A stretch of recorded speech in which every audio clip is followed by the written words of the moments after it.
It's fucking horse!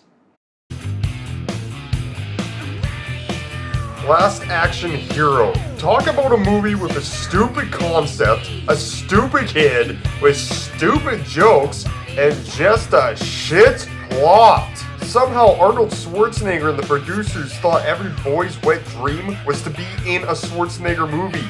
So that's exactly what they did. But you all asked for it, so here it is, Last Action Hero. So the movie opens up at the end of a movie. Immediately we're thrown into this action sequence that's a climax, witnessing the final confrontation of Arnold Schwarzenegger's character Jack Slater and this weird guy with a coat.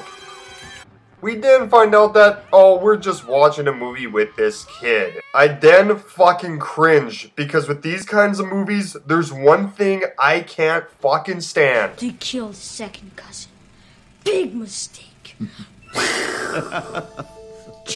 Kid actors. They're awful and just annoying all the time.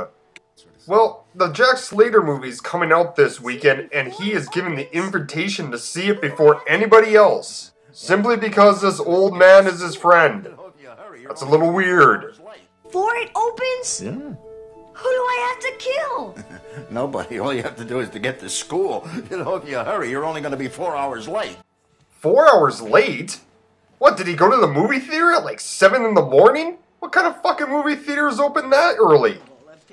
So he gets to class and the teacher doesn't even notice him walking in, even though he's 4 hours late apparently. She's teaching a class on Hamlet and explaining how he was the first action hero, whatever kind of fucking bullshit that is. Then we get this scene of him imagining that Arnold Schwarzenegger is in Hamlet. What is this, fucking Sidekicks?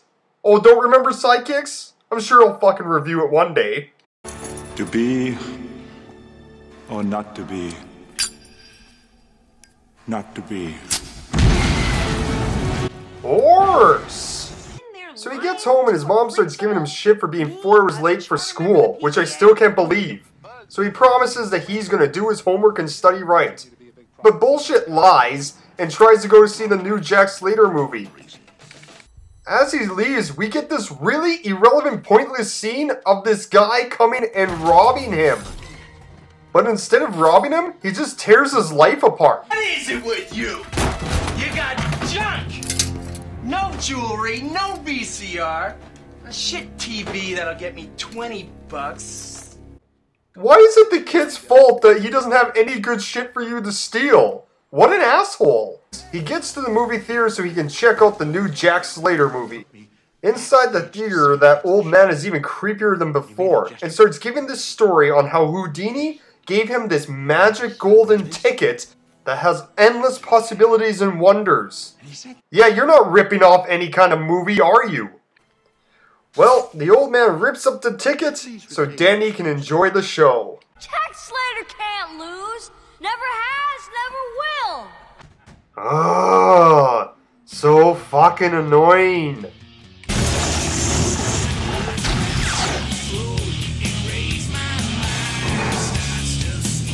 Fuck, is that Metallica? Why can't I be watching this movie? So as Danny's enjoying the movie, his golden ticket suddenly reveals that he has magic powers, and he gets warped into the movie itself. That's our plot. It's hard for me to believe that a meeting took place where producers got around and decided that this was a good idea. Danny then is trying to convince Jack Slater, aka Arnold Schwarzenegger, that this is actually a movie and not real life. And this is the ongoing joke for pretty much the next 50 minutes of this 2-hour shitfest. So, because the kid knows everything about everything that has to do with this movie, they think he's some kind of genius and decide to team him up with Schwarzenegger. The movie tends to just be a bunch of action cliches and shitty jokes, like this one.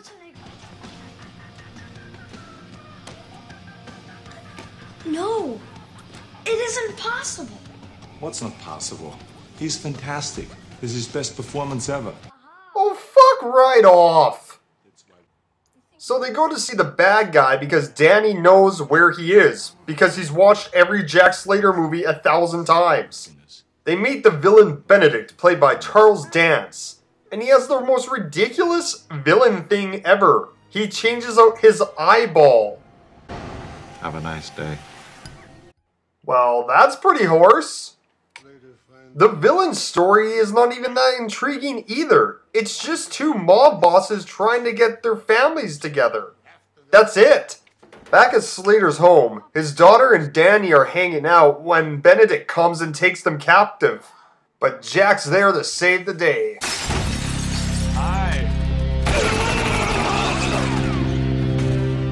It's a typical action cheesy scene, but there's something bothering me and it's the sound.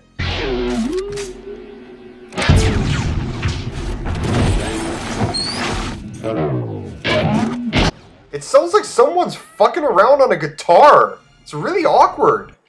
Benedict gets away, but not without stealing Danny's wallet and discovers the golden ticket. Oh no, so are you fucking telling me, oh, of course, he's gonna enter our world. Fan-fucking-tastic. Because Slater and Danny didn't end up getting Benedict or any evidence, the chief of police ends up firing Jack and Danny. Well, Danny and Arnold decide that no, they're still gonna take the case and try to solve it themselves. They find out that the one mob boss is gonna try to kill the other mob family by having this dead fat guy lay the biggest fart ever. I'm not even fucking lying, that is exactly what happens in the movie. So Arnold kidnaps the dead body to make sure it doesn't blow to fart and kill everyone, while Danny is using a crane mechanism, because he can, somehow. And because this is a satire film on action movies, all you ever see in these action scenes, you've already seen in hundreds of movies before. They're just trying to make fun of it, and are failing. So he ends up getting the dead guy away from people into safety, and pushes him into the tar pits, where he still ends up blowing the biggest fart ever.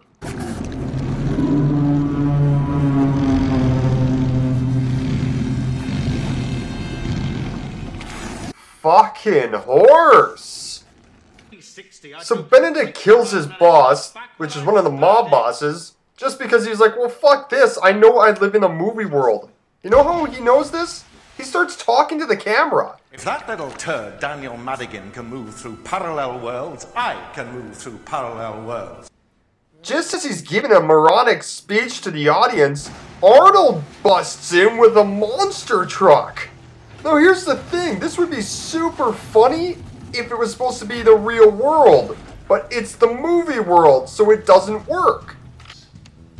So Arnold picks up Benedict and throws him into the wall, but instead they transfer into the real world. So they transfer back into the real world now, and the movie does a 180. He tries shooting at a cab getting away, and it doesn't blow up, and he's confused. Then he plays chicken with the cab, and just ends up getting in a massive car accident. While this is all going on, Benedict somehow went into the movie world again to hire the villain from the third Slater movie to come back into the real world, not to kill Slater, but to kill the real Arnold Schwarzenegger. This is so fucking confusing. So premiere night comes and everybody is there. For real, everybody is there. Actual Arnold Schwarzenegger and his wife? Little Richie's there? Even Jean-Claude Van Damme is in this movie. So the villain from Jack Slater 3, who's now in the real world, tries to kill Arnold Schwarzenegger, but Jack Slater comes and saves the day. Look, I don't really like you, right? You brought me nothing but pain. That's how I feel about watching this movie. He ends up tracking down that guy with the yellow coat and uses his own axe against him and electrocutes him. But there's still Benedict to take care of. Benedict, now realizing how powerful evil is in the real world, uses it to his advantage and shoots Jack straight in the chest. But this is an Arnold Schwarzenegger action movie. You didn't really think it was going to go down like that, did you? Of course not. He always has something clever to say to finish it off. No sequel for you.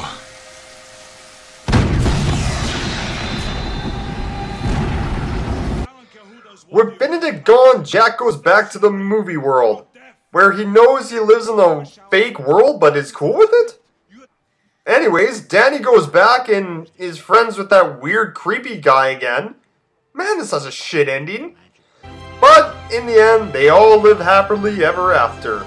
So my thoughts on this piece of fucking trash? It's shit. It's really dog shit. And it is long. I mean, you're trying to make an action satire movie and make it funny, but you're just doing all the same things you would if you made a regular action movie. So it doesn't really work. The kid is fucking annoying. Arnold Schwarzenegger, I guess, is Arnold Schwarzenegger, but what the fuck does that mean? This idea for a movie ever, so just don't watch it. I give it an uncomfortable father-daughter relationship out of 10. Stay tuned next time for...